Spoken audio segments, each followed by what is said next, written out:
Welcome to the ANEW Insight Podcast, empowering and inspiring your journey to optimal health.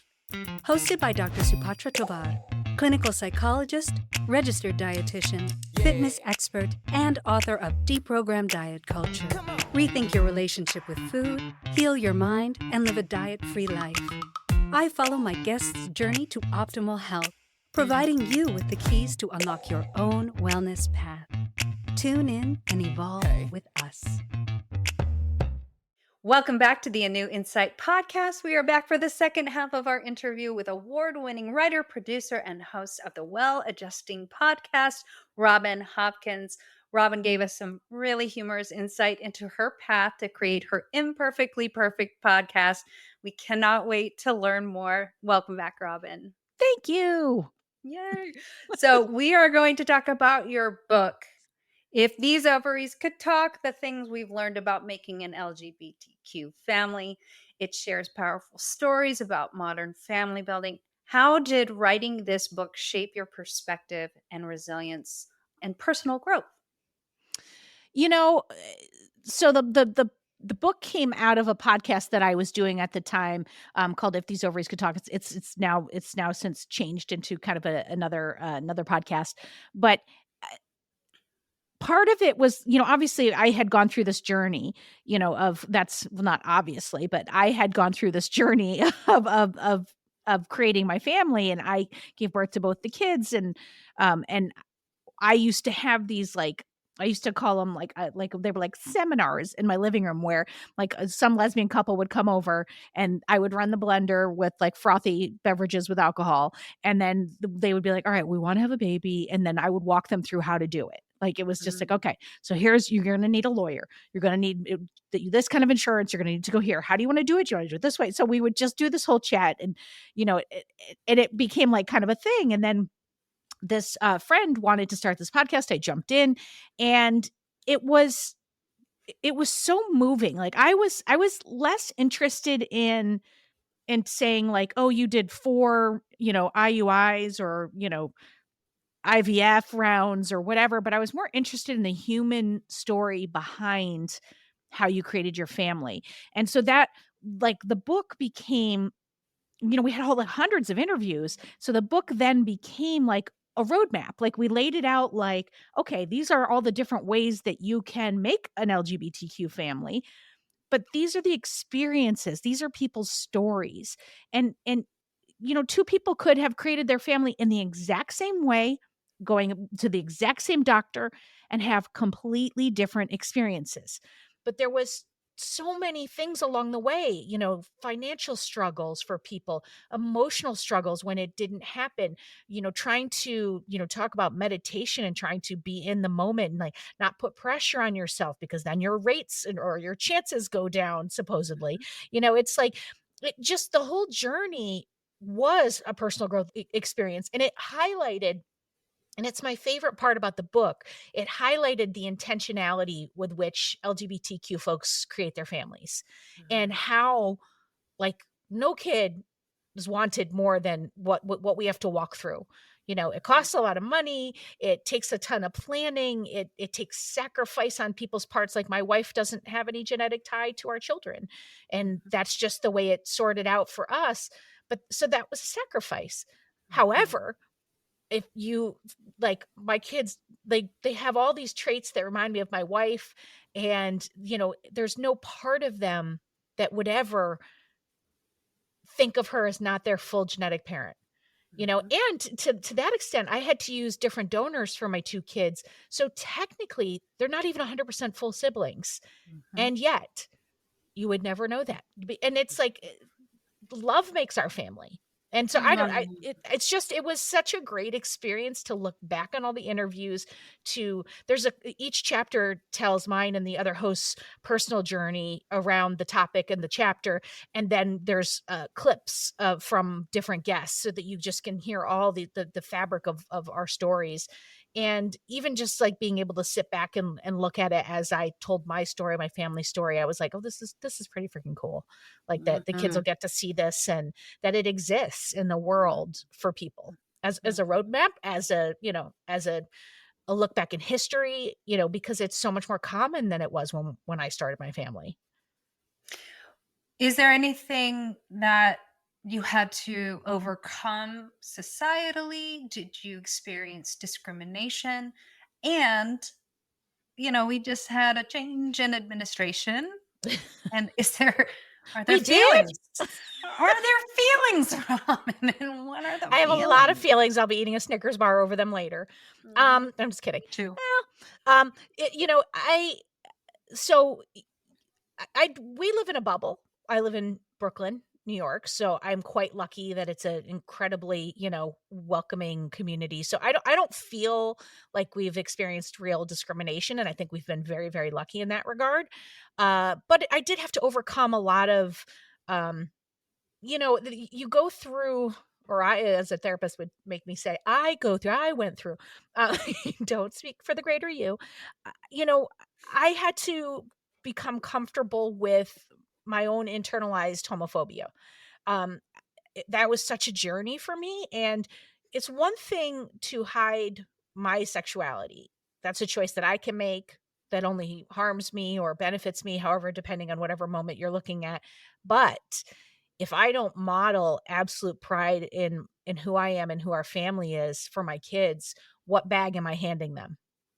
Like, you know what I mean? So it became really clear very early on that we had to be comfortable with it.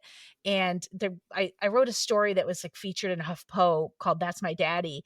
And I think it's on my Substack page if anybody wanted to read it, which is Robin Hopkins. I don't know, whatever. It'll probably be in the show notes or something. It's some Robin Hopkins Substack, whatever. So it was about when my daughter started going to pre-K or, to like an actual place. And she started walking up to men on the street and going, "That's my daddy." And we were like, oh, because the first time she did it, the guy was like, I mean, quite possibly homeless. And, and I was like, no, I was like, no, those, you have two moms. And it's like, I always knew that would be something we would have to deal with, but I thought it would be like in middle school, like when they couldn't stand us for whatever reason. And it was like, as soon as she went into an environment where dads were coming, she noticed something was different. And so we ended up getting this book. It was like the most specific book in the history of man. It was like, I had two moms and a nice man donated so that, it was like, it was very like, really specific.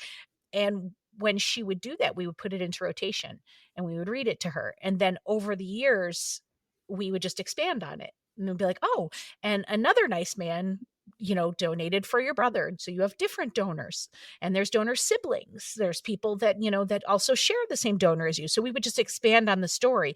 And every time I noticed it helped me get comfortable, like the talking, like, as I said in the first part of this conversation, like talking about things that I'm not comfortable. It was very hard for me. And so I just knew I had to keep saying it until I got comfortable with it. And now it's just like, I'm a lesbian. Can you pass the softball?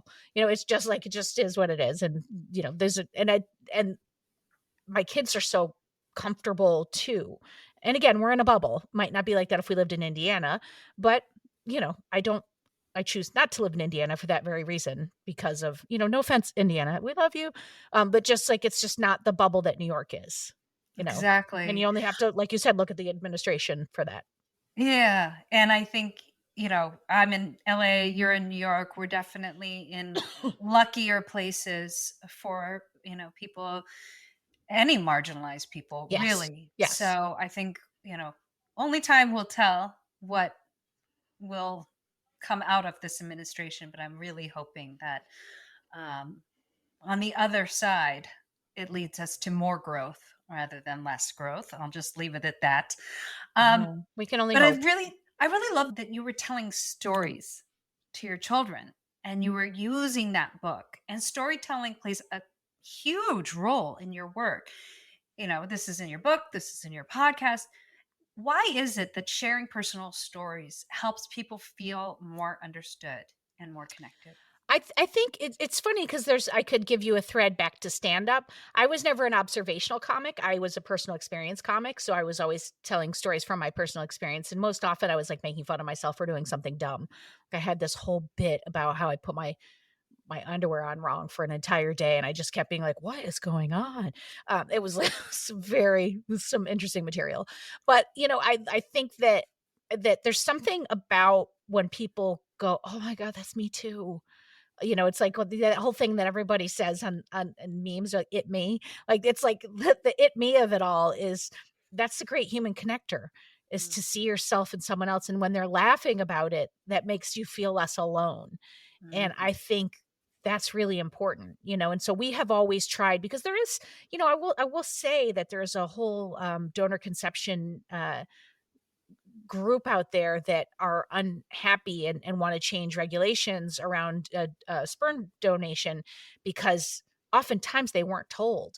And it's like, and it was interesting because we had some conversations with them with this one particular organization. And I said, how many LGBTQ folks do you have represented on your board? And they were like, none. And I was like, interesting. And I said, and how many of the people who are struggling were not told? And they were like, most of them. And I was like, interesting. I was like, we live in we're forced to, because obviously one of these things is not like the other. Everyone's going to say, well, where's the dad? So we are forced to live this very open life. But I embraced it. And, my wife embraced it with our kids. And I think that has really helped them. I mean, I see differences in my two kids. Like one is much more open, much more like cool with it. And I think likes being different, and the other does not. And I can see it. And all I can do for that child is try to put something into place to make them feel as comfortable as possible. But I don't think it's any different than if they were embarrassed because I'm older or chunky or, I dress badly. Like, it's like they're going to be embarrassed of you for something.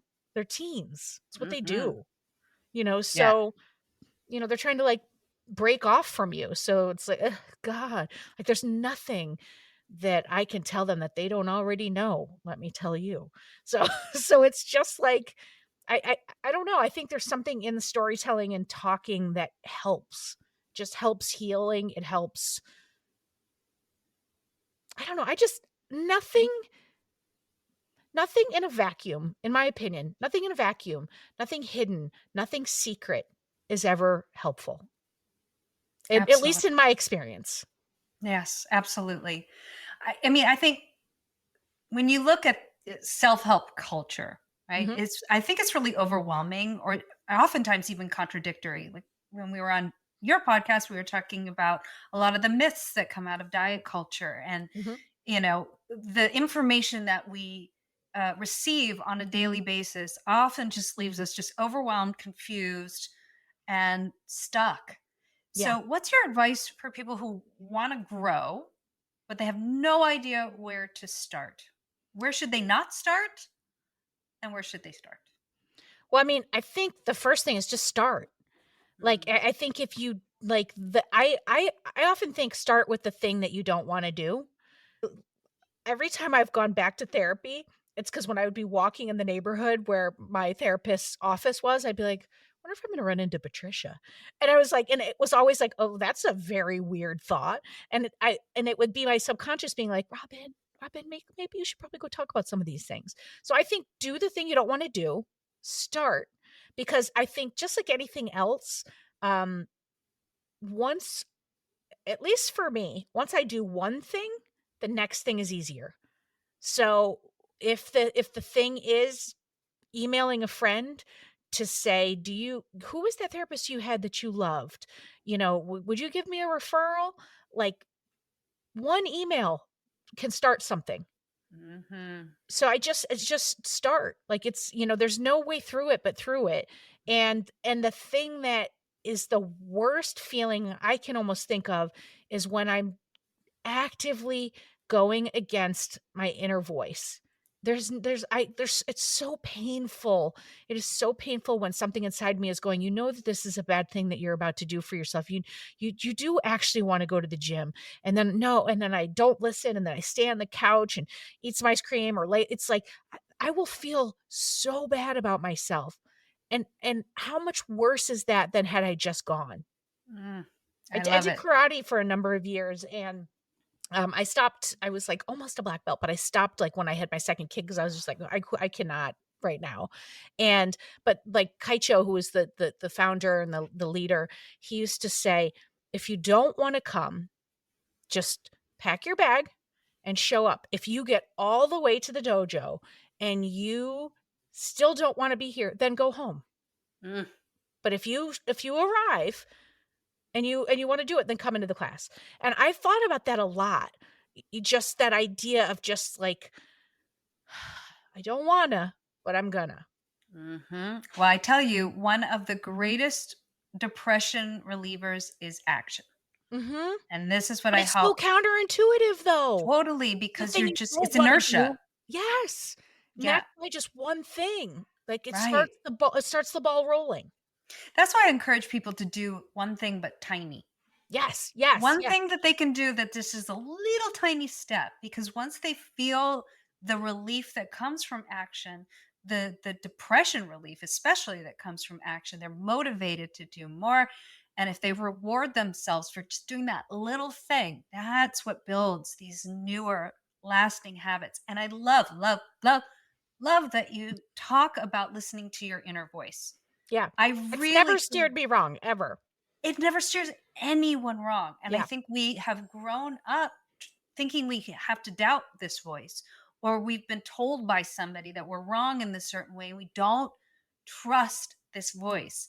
And I highly encourage everyone in my office and just everyone, period, that if you are just quiet enough to hear that voice, you would be shocked at what it actually says. And you would be inspired by what Yes. it says. You have to get quiet enough to listen to it.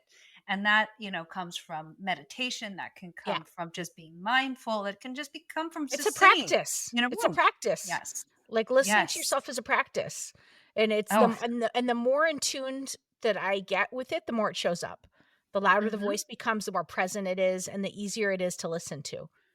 But Hmm. I you're right. Small things is an important distinction because who hasn't been like, it is the first of the year. I'm going to lose 800 pounds. I'm going to go to the Of gym course. every single day. And I'm always like, don't ever set up a goal where you're talking about go to the gym every day. That's not happening. It's not Hmm. happening for 99% of the people.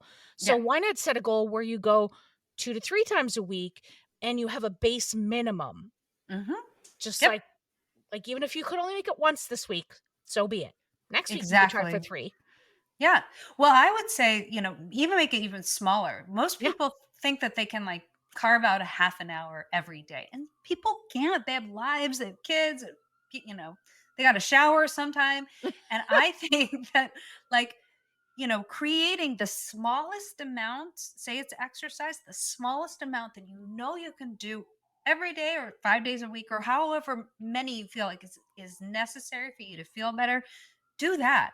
Yeah. Because adding on, you can always do that. But if Yeah. you don't have the bandwidth and you're depressed or you can't, like you've had the worst week ever, if it's 10 minutes of exercise, even if it's 10 minutes of stretching, Yep. you can do that and you're Absolutely. going to feel better. And oftentimes it just leads to more. So I love that. I Let's go will back. also say I Oh, wanna say one other thing too. mhm. I just wanna give a shout out for accountability partners, because I think that's also, like, creating community when you wanna do something.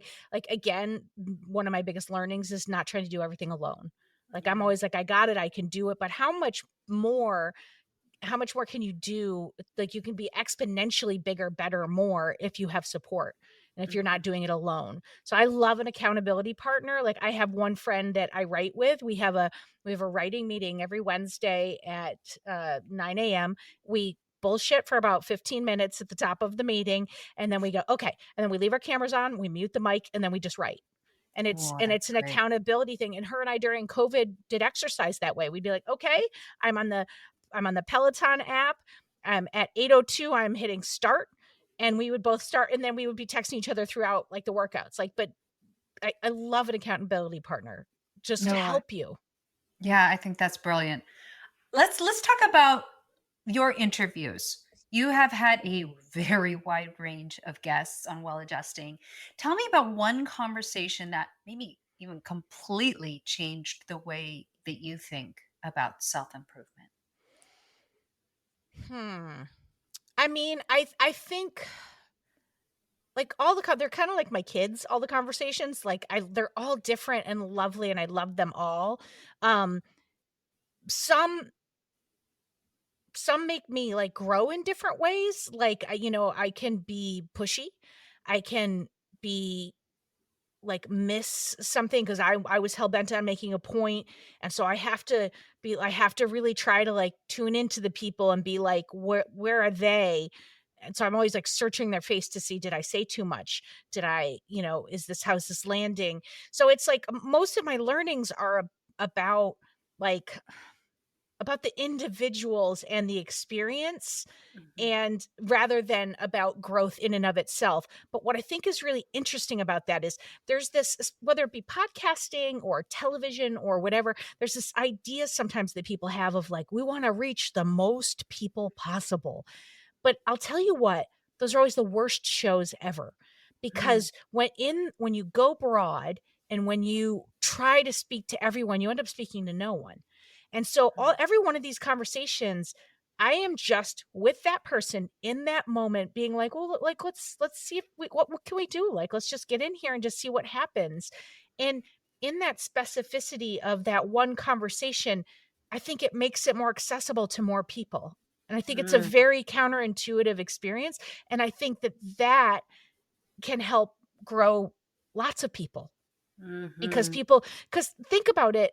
How many times do people I think sometimes people are drawn to group therapy because maybe they're not ready to say the thing, but they like hearing themselves in that person across the room, and they can nod and go, yep, I feel like that. And sometimes that creates space or growth. So it's like, there's something in all of this about the bigger picture of growth. And again, going back to what I think I said in the first part was about we're all in this together. And I think that creates growth. You parse growth out of each story, and each story has something universal to it. Yes. And do you think that the universal through line is that we're all struggling and we're all seeking some form of healing?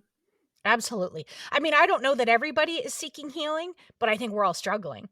I think there are many people in this world. I use my mom as a reference. Like I used to say, I still say, she was too sensitive for this world.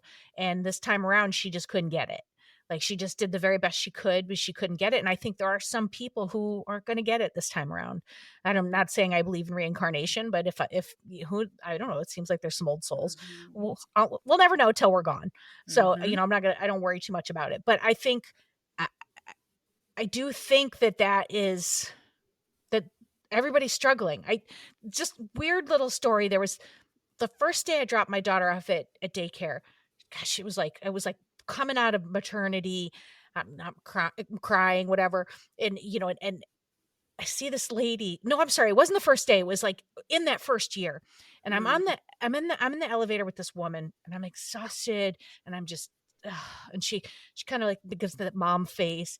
And I said, some days you just can't wait till 7:00. And she goes, yeah, I know that feeling. She goes, I mean, I've never felt it, but I understand what you're saying. And I was like, you bitch, because I was just like, that is, first of all, you are a bold-faced liar.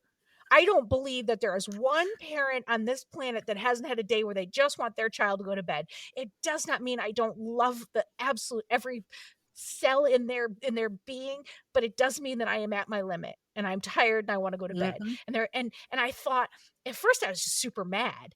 And then I was like, oh, I feel very sorry for this woman, because this is a person who is so caught up in the perception of how she believes she's supposed to act as a mother or as a person, that she couldn't even connect with me one-on-one to say, I know it's been a tough one, right?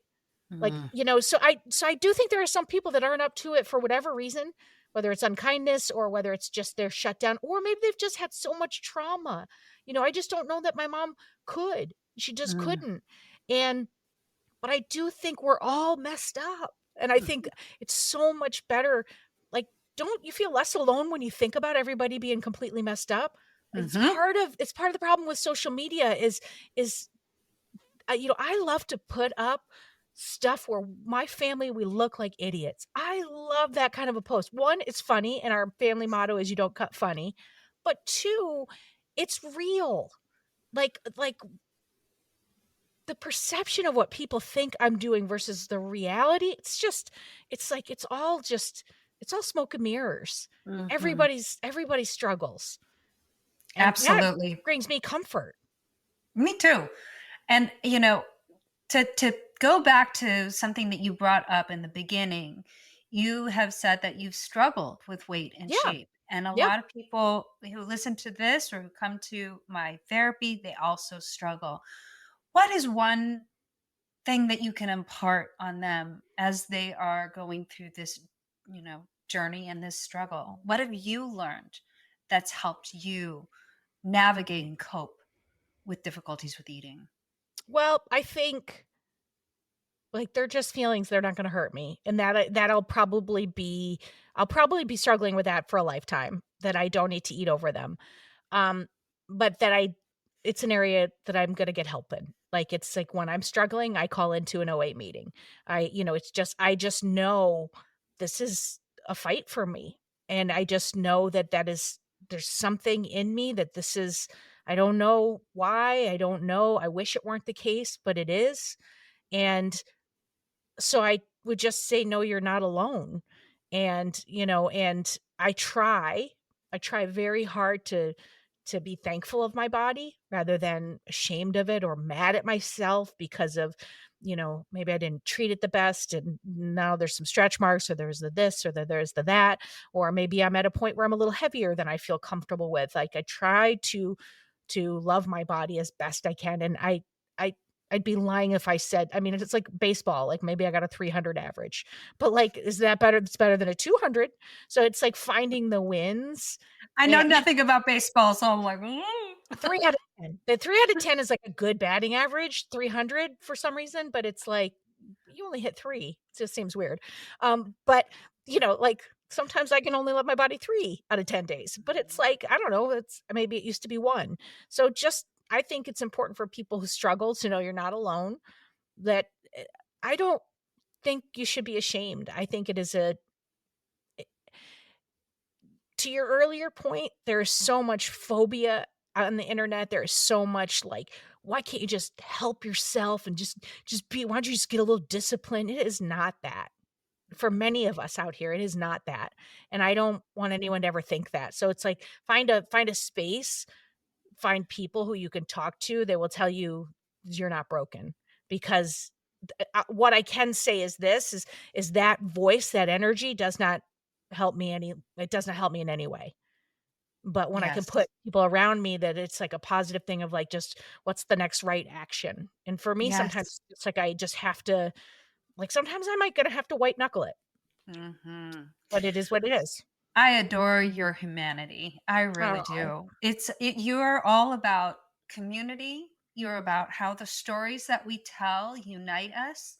You are also about really being kind and giving yourself grace, especially when you're struggling, and that we are all in that same boat. And if we can be open and honest about that, and reach out to each other, then we can help pull each yes, other up through absolutely, this. And that's what you absolutely. provide on your podcast. And that's what you give to so many people. And I think that the world is a better place for that. On top of that, you're freaking funny. And Oh, stop! so you're Thank like you. the full package. So Well, thank we you. will have all of the ways to, listen to, read Robin, just everybody go to Robin, please, because this is really just powerful stuff. And I think that she helps tie us all together as humans. So, Robin, thank you so much for coming on my podcast. I'm Oh, really, really honored to have you here. please, I was honored to be invited, and I love what you're doing. It's like, the more we can all be out here, like s- preaching to the choir, I think that's what we got to do. So Exactly. I'm so thankful, and I'm so glad you're doing what you're doing, because it's fantastic. Well, thanks, Robin. And thank you, everyone, for tuning into the ANEW Insight Podcast. I really hope you come back for the next exciting interview, and I will see you next time. Thank you, Robin. Thank you. Thanks for tuning into the ANEW Insight Podcast. Please remember, the contents shared on this podcast is for entertainment purposes only and does not constitute medical advice. You can find us anywhere podcasts are streaming, on YouTube at my.anew.insight and at anew-insight.com under the ANEW Insight Podcast tab. And follow us on our socials at my.anew.insight on Facebook, Instagram, TikTok, and Threads for more updates. Tune in next time and evolve with us.